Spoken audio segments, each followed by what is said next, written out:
نحمده ونصلي على رسوله الكريم اما بعد اعوذ باللہ من الشیطان الرجیم من حمزه ونفخه ونفثه۔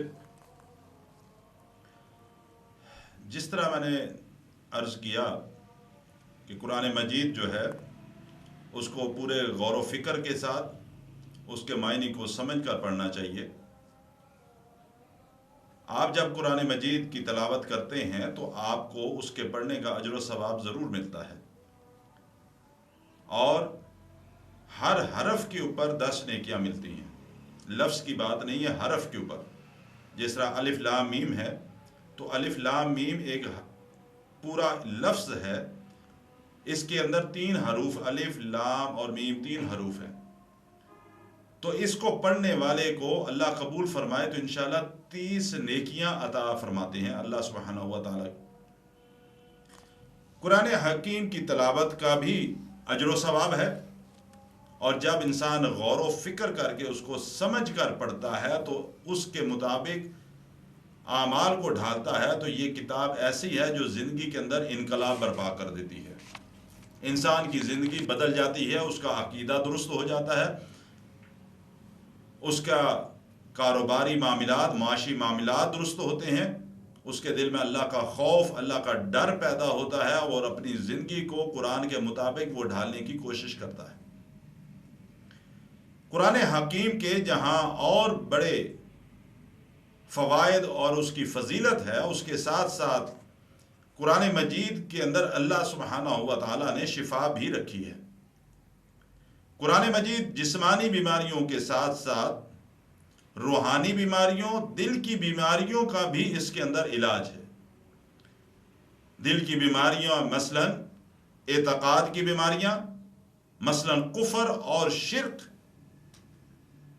نفاق اور اخلاقی بیماریاں، مثلا حسد، بغض، کینہ، ہرس اور لالچ جو انسان کے دل کے اندر پیوست ہوا ہوتا ہے، جب انسان مسلسل قرآن کے ساتھ اپنے تعلق کو مضبوط بناتا ہے تو سب سے پہلی بات تو اس کا عقیدہ درست ہوتا ہے،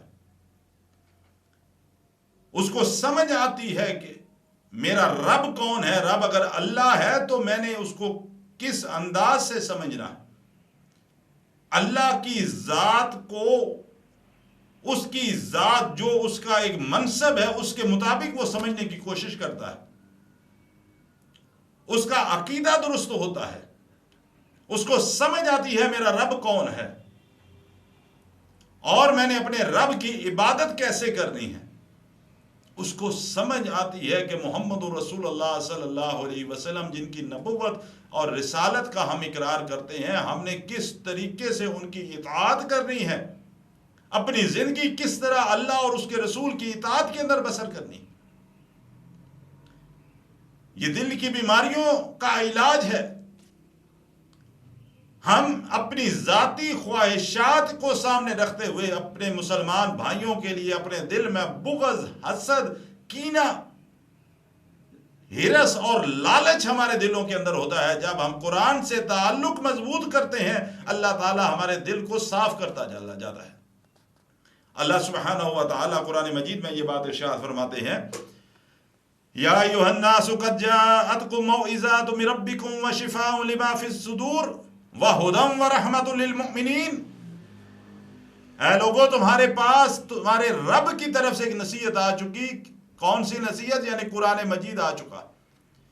یہ دلوں کے امراض کی شفا ہے، دلوں کے امراض کی شفا ہے، اور اللہ نے مومنوں کے لیے اس کے اندر رحمت بھی رکھی ہے اور ہدایت بھی رکھی ہے۔ یہ روحانی بیماریوں کی بھی اللہ نے اس کے اندر شفا رکھی ہے۔ امام الانبیاء جناب محمد رسول اللہ صلی اللہ علیہ وسلم جب بھی بیمار ہوتے تھے، آپ صلی اللہ علیہ وسلم قرآن مجید کی تلاوت کرتے، معوذتین پڑھتے، اور پڑھنے کے بعد اپنے آپ کو دم کر لیتے۔ اللہ کے رسول صلی اللہ علیہ وسلم کا طریقہ مبارک تھا۔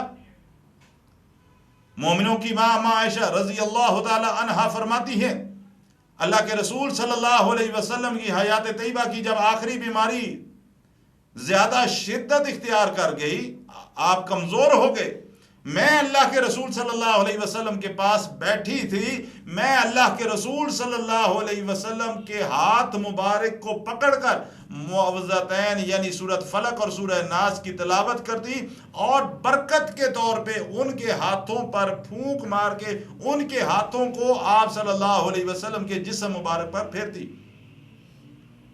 قرآن مجید شفا ہے، مختلف بیماریاں اللہ کی توفیق سے قرآن مجید کے علاج سے ختم ہوتی ہیں۔ دل کی بیماریوں کے ساتھ ساتھ یہ جسمانی بیماریاں، روحانی بیماریوں کی بھی اللہ نے اس کے اندر شفا رکھی۔ صحابی بیان کرتے ہیں کہ ایک دفعہ کچھ صحابہ سفر کے دوران ایک قبیلے کے میں سے گزرے، قبیلے کے علاقے سے گزرے، اس قبیلے کے رہنے والوں سے انہوں نے رات کے وقت کھانا مانگا اور رات کے وقت وہاں رہنے کے لیے جگہ مانگی۔ ان قبیلے والوں نے انکار کر دیا۔ وہ صحابہ کرام وہاں سے باہر نکلے اور آبادی سے باہر نکل کر ایک جگہ انہوں نے رات بسر کرنے کے لیے رک گئے۔ قبیلے کا جو سردار تھا اس کو بچھو نے ڈس لیا، تمام علاج انہوں نے کیا لیکن اس کو آرام نہ آیا، افاقہ نہ ہوا۔ ان میں سے ایک شخص ان صحابہ کے پاس آیا کہ بھائی تمہارے پاس کوئی ایسا علاج کرنے والا ہو کہ جو ہمارے سردار کا علاج کر دے، اس کو بچھو نے ڈس لیا۔ ایک صحابی اٹھے، انہوں نے کہا ہاں ہمارے پاس ہے۔ انہوں نے کہا آپ آئیں اور علاج کریں۔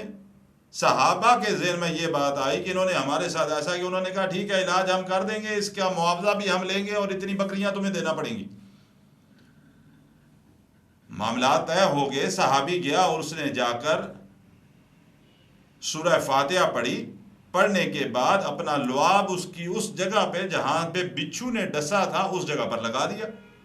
اللہ تعالیٰ نے اس کو شفا عطا کر دی۔ جب اللہ نے اس کو شفا عطا کی تو جو معاوضہ طے ہوا تھا اس کے مطابق انہوں نے بکریاں صحابہ کو دی۔ صحابہ وہ بکریاں لے کر واپس لوٹے تو جس نے دم کیا تھا اس نے کہا کہ ہم پہلے اللہ کے رسول صلی اللہ علیہ وسلم کی خدمت میں حاضر ہوں گے اور آپ سے پوچھیں گے کہ کیا ہم یہ بکریاں استعمال کر لیں، اپنے پاس رکھ لیں یا نہیں۔ معاملہ جب اللہ کے رسول صلی اللہ علیہ وسلم کے پاس آیا، آپ صلی اللہ علیہ وسلم نے کہا تمہیں کس نے بتایا تھا کہ سورہ فاتحہ کے اندر شفا ہے؟ یعنی سورہ فاتحہ کے اندر بھی اللہ نے شفا رکھی ہے۔ اور آپ صلی اللہ علیہ وسلم نے فرمایا کہ تم بکریاں بھی اپنے پاس رکھو، بلکہ آپ نے عذرائے مذاق یہ بات کہی کہ میرا حصہ بھی نکالو کہ بھئی سورہ فاتحہ جو تم نے پڑھی ہے سکھائی تو میں نے ہے۔ مقصد کہنے کا جو بات دلیل یہاں پر میں نے اتنی تفصیل سے بیان کی، بیان کرنے کا مقصد کیا ہے کہ قرآن حکیم شفا ہے، اور یہ صرف روحانی بیماریوں کے لیے نہیں بلکہ جسمانی بیماریوں کے لیے بھی اللہ نے اس کے اندر شفا رکھی ہے۔ یہ الگ بات ہے کہ ہم قرآن مجید کے وہ ثمرات جو حاصل ہمیں کرنے چاہیے ہم ان چیزوں سے قاصر ہیں، ہم وہ کر نہیں پاتے۔ ہماری کوشش اس بات کی ہونی چاہیے کہ ہم اپنا تعلق قرآن کے ساتھ مضبوط کریں، قرآن کی تلاوت کریں، قرآن پڑھ کر اپنے اوپر دم کریں۔ قرآن کے اندر اللہ نے جن چیزوں کا حکم ارشاد فرمایا ان چیزوں کو پابندی سے کریں، اور جن باتوں سے رکنے کا حکم دیا ان باتوں سے اپنے آپ کو بچائیں۔ اللہ تعالیٰ مجھے بھی اور آپ کو بھی عمل کی توفیق عطا فرمائے۔